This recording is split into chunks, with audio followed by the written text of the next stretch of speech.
अस्सलाम वालेकुम। आज हम बनाएंगे आलू गोश्त। आलू गोश्त बनाने के लिए मैंने गोश्त पहले से धोकर रखा था और आधा लीटर या हाफ़ लीटर पानी मैंने पहले से डाल के रखा हुआ था। टमाटर, हरी मिर्चें, प्याज मैंने मीडियम साइज़ की ली थी जो मैंने पहले से ही काट कर रखी थी, उन्हें ग्राइंड करके ऐड कर दिया था। यहाँ हम ऐड करेंगे स्पाइसेस में नमक, पिसी हुई हल्दी पाउडर, धनिया पाउडर, पिसी हुई लाल मिर्चें, ये सब स्पाइसेस हम ऐड करेंगे। नमक और ये स्पाइसेस आप अपने टेस्ट के हिसाब से कम या ज़्यादा कर सकते हैं। उसके बाद हम इसे अच्छे से हिला लेंगे। हिलाने के बाद हम इसे लो फ्लेम पे पकने के लिए रख देंगे।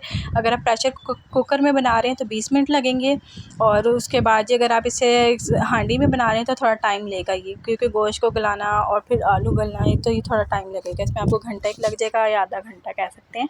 अच्छा जी, उसके बाद ये सब चीज़ें हमने इसमें डाल दी थी, हमने इसे पकने के लिए रख दिया था। यहाँ पे ये पकना स्टार्ट हो गया था और यहाँ पे हमने इसमें ऑयल भी ऐड कर दिया था। आप कम या ज़्यादा कर सकते हैं अपने टेस्ट के हिसाब से, मसाले भी और ऑयल वगैरह भी। यहाँ पे ये हमारा गोश्त पकना शुरू हो गया था, ये देख सकते हैं आप।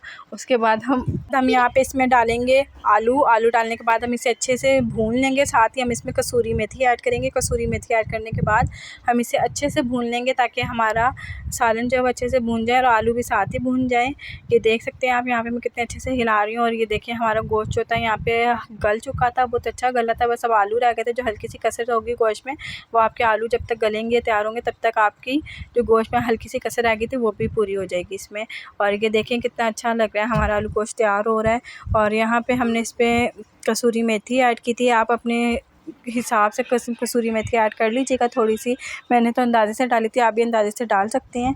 और यहाँ पे ये देखिए मैंने कसूरी मेथी ऐड करके इसे अच्छे से भूना था जब तक ये ऑयल या घी ना छोड़ दे, तब तक आप देख लीजिएगा इसे भूनना है। क्योंकि जब ये ऑयल या घी छोड़ेगा तो तब तक आप समझ लें, जैसे ही ऑयल या घी ये छोड़ दे तो आप समझ लें कि आपकी हांडी अच्छे से भून चुकी है, ये रेडी है।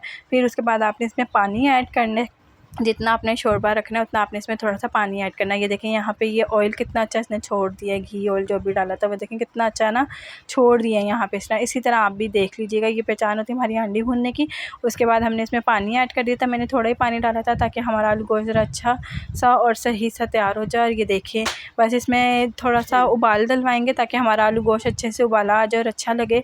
बस उसके बाद आप इसमें एंड में ऊपर से गर्म मसाला ऐड कर सकते हैं अगर आप पसंद करते हैं तो। और ये इसकी फ़ाइनल लुक थी, ये देखें। और अपना फीडबैक ज़रूर शेयर करिएगा कि आपको आलू गोश्त रेसिपी कैसी लगी। Thank you.